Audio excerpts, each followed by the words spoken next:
Assalamualaikum warahmatullahi wabarakatuh. Perkenalkan, saya Ririn Paweni dari Biologi A. Pada kesempatan kali ini saya akan menjelaskan materi mengenai embriogenesis, gametogenesis, serta organogenesis. Untuk embriogenesis adalah proses pembentukan dan perkembangan embrio. Proses ini merupakan tahapan perkembangan sel setelah mengalami perubahan atau fertilisasi. Embriogenesis meliputi pembelahan sel dan pengaturan di tingkat sel. Sel pada embriogenesis disebut sebagai embriogenik. Proses pertumbuhan dan perkembangan embrio pada tumbuhan sering disebut dengan perkecambahan. Perkecambahan adalah permulaan atau awal pertumbuhan embrio di dalam biji.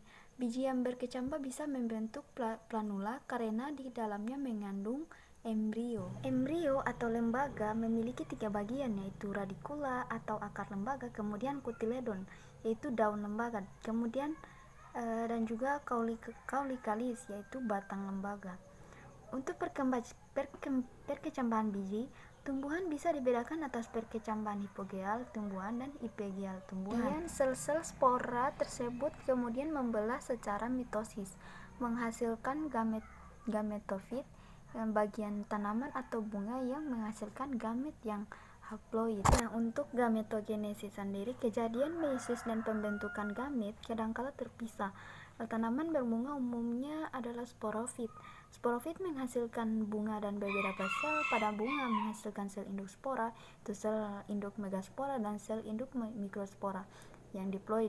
Sel-sel spora tersebut kemudian membelah secara mitosis menghasilkan gametofit, bagian tanaman atau bunga yang menghasilkan gamet yang haploid.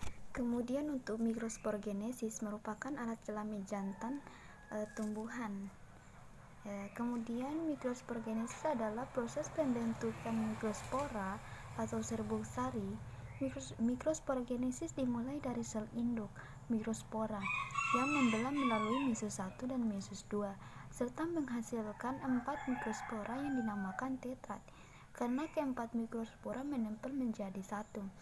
Masing-masing mikrospora akan berkembang terpisah satu sama lain menjadi butir serbuk sari atau polen. Kemudian untuk megasporogenesis yaitu gametogenesis pada kelamin betina dinamakan megasporogenesis. Megasporogenesis merupakan proses pembentukan megaspora.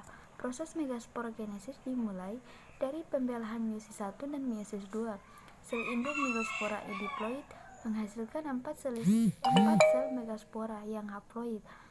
Pada tumbuhan angiospermae hanya 1 megaspora saja yang fungsional, sedangkan 3 lainnya mengalami degenerasi. Yaitu organogenesis. Organogenesis merupakan proses terbentuknya organ seperti tunas, akar, baik secara langsung ataupun tidak langsung melalui pembentukan akar atau diferensiasi atau determinasi sel atau jaringan sangat penting agar terjadi organogenesis pada eksplan.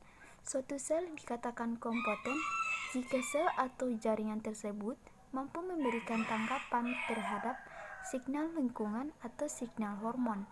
Membentuk eksplan yang kompeten dapat dilakukan dengan memberikan perlakuan zat pengatur tumbuh yang cocok atau disebut dengan induksi ZPT. Kemudian untuk pemberian zat pengatur tumbuh dapat dilakukan dengan penambahan dalam medium yang digunakan.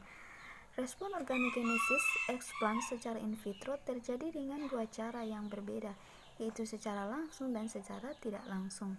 Organogenesis secara langsung ditunjukkan dengan munculnya organ secara langsung dari potongan tanaman atau tanpa melalui terbentuknya kalus terlebih dahulu. Kemudian kalus berdiferensiasi membentuk organ yang spesifik. Baik, itulah penjelasan singkat dari saya. Wabillahi taufiq wal hidayah. Wassalamualaikum warahmatullahi wabarakatuh.